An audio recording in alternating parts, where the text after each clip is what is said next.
Like, subscribe, and leave a comment. So here's a review of WWE SmackDown, the week commencing the 7th of April 2025. So it starts with Nick Aldis coming out. Obviously, he's not happy because he got RKO'd the other week by Randy Orton.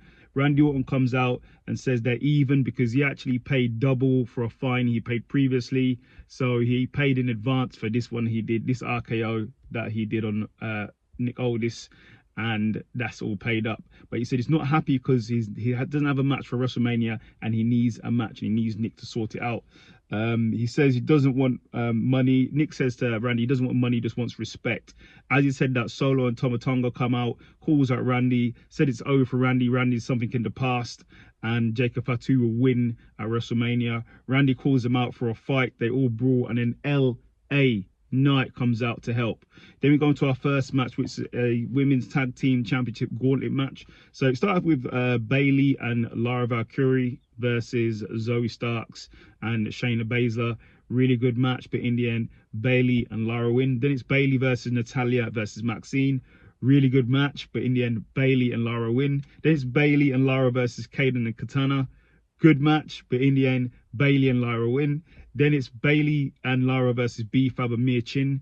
Really good match, but in the end, Bayley and Lara win. And then in the end, it's Bayley and Lara versus Her Service, I think they call her. Really good match, but your ultimate winner and the #1 contender for the tag titles is Bayley and Lara Valkyrie. So congratulations to him.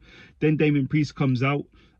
He's basically, as he comes out, he's taken out straight away by Drew McIntyre, so he gets put into the back. Drew then comes out, calls out Damien Priest for costing him matches previously and now wanting to accept a street fight against him at WrestleMania because he now has one eye. As he said that, Damien Priest sort of came out and he wasn't happy. Then we have the DIY complaining to Pretty Deadly, think everything's a conspiracy to why they lost their tag titles. And then MMG, Motor Machine Gun, says it's karma. Then we have Rey Fenix versus Berto. Really good match. Go and watch it. But in the end, Rey Fenix had a spectacular victory and a spectacular match. Then we have Roxanne Perez and Tiffany Stratton arguing, going back and forth. And then Tiffany Stratton goes, you know what, let's have a match later. Then we see CM Punk and Paul Heyman's story. Very interesting. Go and watch it, sort of the backstory to why he's calling him. Then we have Zelina Vega versus Chelsea Green. Really good match, but in the end, Zelina won by countout. So great. Then we have Santos calling out Humberto for not beating Rey Fenix. And then after that, Andrade tried to console Berto, tried to cheer him up, but Berto was having none of it. Then we have Jade Cargill and Naomi going back and forth before their match at WrestleMania. So let's see what happens there on like a video screen. Then we have Cody Rhodes come out, says he's the best in the world, but there will be other champions after him. Says John Cena is trying to take away all he's done.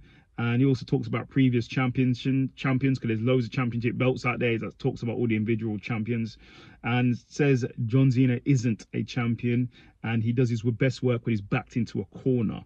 Then we have Street Profits ready to take on the Motor City Machine Guns and they're ready for all the smoke. Then the Miz and Carmelo pull up.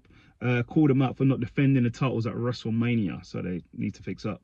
Then we have Tiffany Stratton versus Roxanne Perez. Really good match, but in the end, Tiffany Stratton gets the victory. Then she's attacked by Charlotte Flair. Then in the main event is Solo Sikoa and Tama Tonga versus Randy Orton and LA Knight. Really good match. Go and watch it, but in the end, LA Knight gets the victory.